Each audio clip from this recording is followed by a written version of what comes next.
because the election results of 2011 put a majority of the opposition in Parliament, meaning therefore that you're a minority government.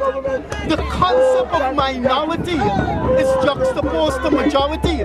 Say if you have a minority president and he nullifies a majority parliament, you're effectively, essentially and scientifically nullifying the results of the 27 elections. And I think that is the most evil and egregious content of the president's proclamation. Well, I think history would have finally rendered its verdict on the PPP, that it's inherently and instinctively an undemocratic organization.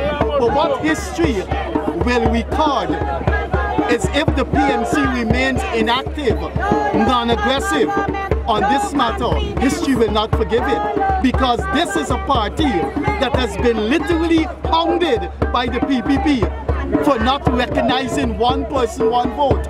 Now the PPP is denying the PNC its victory of one person, one vote. Say it again. So the PNC is in a historically unique position to reverse the negative trend of history from 1970 onwards. If they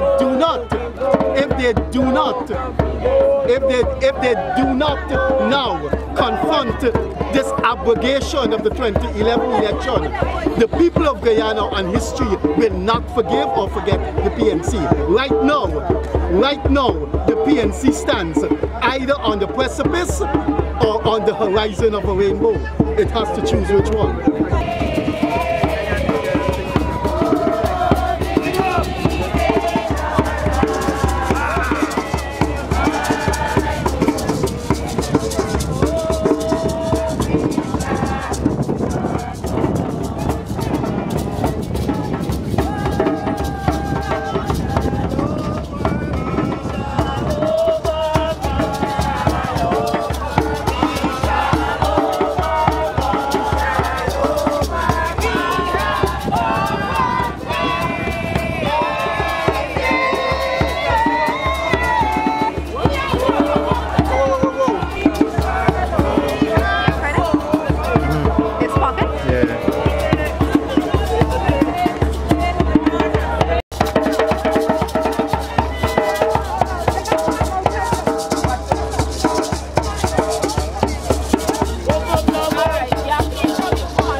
By the PPP, and I believe that there must be a vibrant people's struggle to take the parliament back from these tyrants.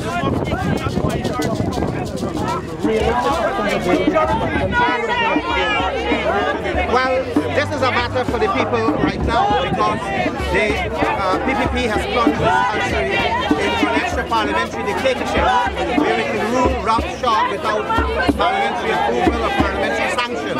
And therefore, the option that is available is for people to respond to this bizarre declaration that Parliament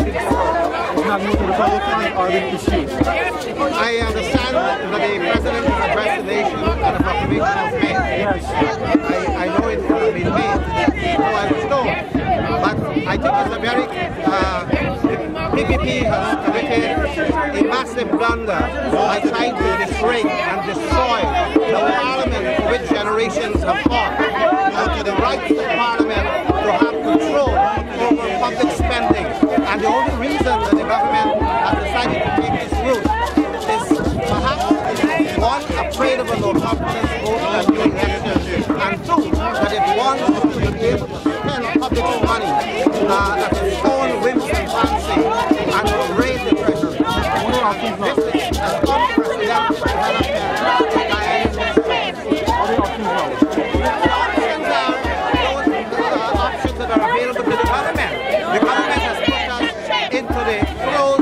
authoritarian state. And the option that is available to the government is to be able to withdraw the prorogation proclamation and allow the representative people to decide the future of this country among themselves.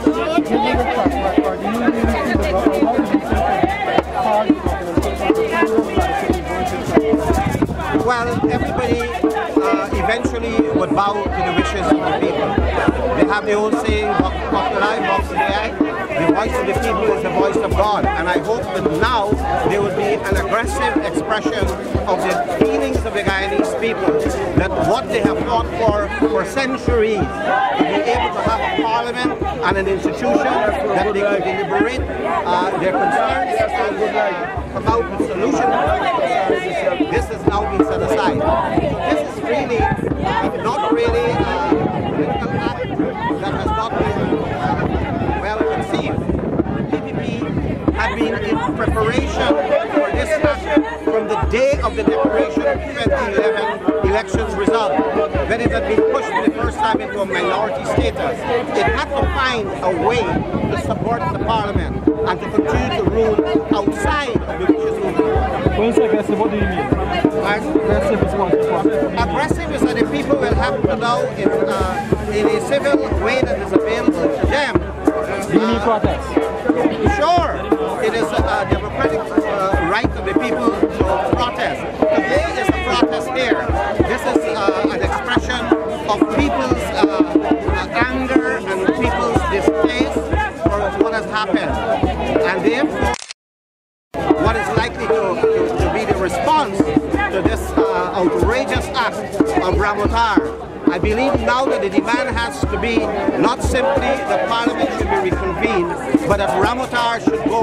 He has failed the people of Guyana, and he must go. And that is why I said today is this DIS, the day of infamy and shame, where a president of a minority president has decided that he could rule without parliamentary sanction.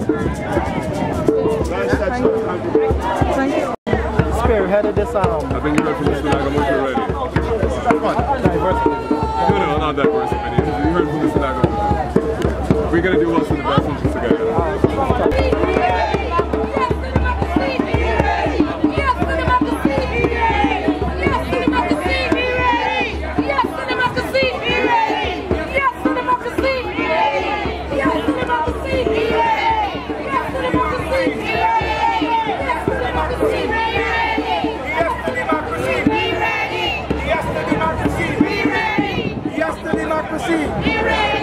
Yes to democracy.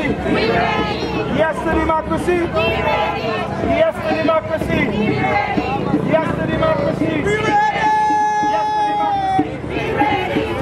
to democracy.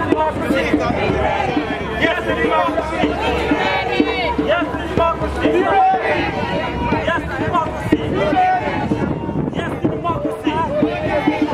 Yes to democracy.